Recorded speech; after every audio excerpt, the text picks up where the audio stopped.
Salam aziz dostlarıma, həm zamanlarıma. Bugünkü videomuza çox xoş gəlibsiz.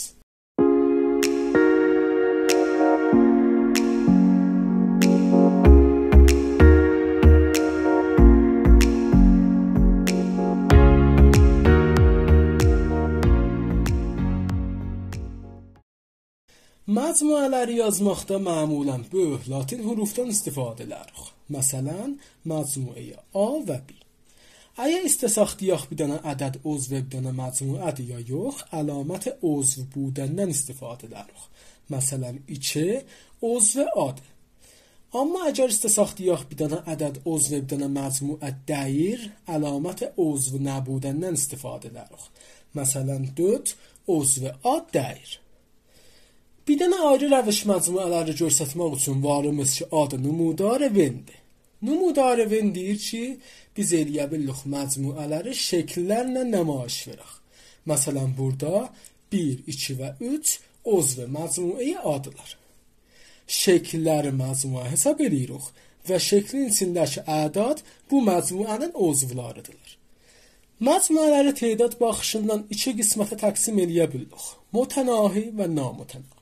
Mütənahi o məcmuələrdir ki, tədadı uzvları müşəxəs və məlumdur. Namütənahinin tədadı uzvların axırı və intihası yoxdur. Məsələn, məcmuə ədad təbii zövc küçüklər az 10 bir dənə mütənahi məcmuədir. Vəli məcmuə ədad təbiin uzvları ta binəhayət ədad müsbət idaməsi var. Bu cür məcmuələrə məcmuəha ba tədad əzai bedun intiha ya namütənahi deyirik. Burada neçə dənə məruf namütənahi məcmuələri görürük.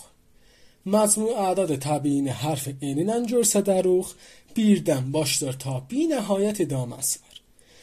Məcmuə ədad hesabını hərf w-ilə göstəririk, sıfırdan başlar və ta binəhayət ədad müsbət idaməsi var.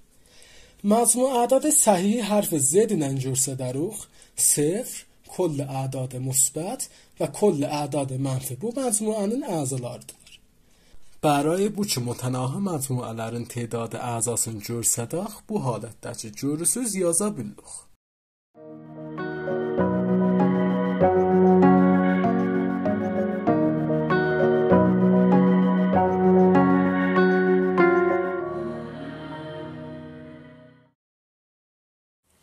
سلام و درود خدمت شما دوستان عزیزم. به این ویدیو خیلی خوش اومدید.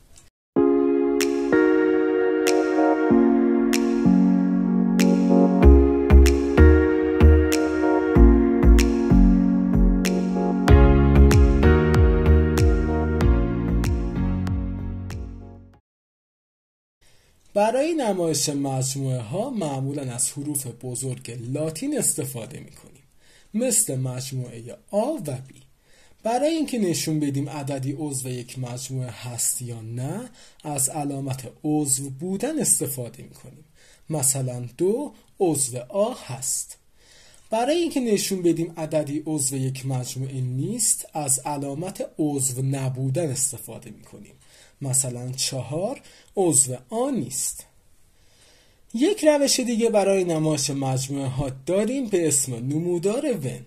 نمودار ون به همون میگه که ما میتونیم مجموعه ها رو با استفاده از شکل ها نشون بدیم. مثلا اینجا 1، 2 و 3 عضو مجموعه A هستن. شکل رو به عنوان مجموعه در نظر میگیریم و اعداد درون شکل رو عضوهای این مجموعه. مجموعه ها رو از نظر تعداد به دو دسته متناهی و نامتناهی تقسیم بندی میکنیم.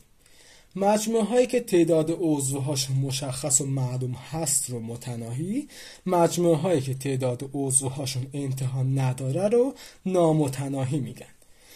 مجموعه اعداد طبیعی زوج کوچکتر از 10 یک مثالی از مجموعه های متناهی هست. ولی مجموعه اعداد طبیعی عضوهاش تا بی نهایت اعداد مثبت ادامه داره. به همچین مجموعه های نامتناهی گفته میشه. توی تصویر چند مورد از معروف ترین مجموعه های نامتناهی رو میتونید ببینید. مجموعه اعداد طبیعی که با این نشون داده میشه از 1 شروع میشه تا بی نهایت ادامه داره. مجموع اعداد حسابی که با W نمایش داده میشه از 0 شروع میشه و تا بی نهایت اعداد مثبت ادامه داره. مجموع اعداد صحیح که با Z نشون داده میشه عضوهاش کل اعداد مثبت، 0 و کل اعداد منفی هستن. برای نشون دادن تعداد اعضای مجموعه های متناهی به این صورت که میبینید عمل میکنیم.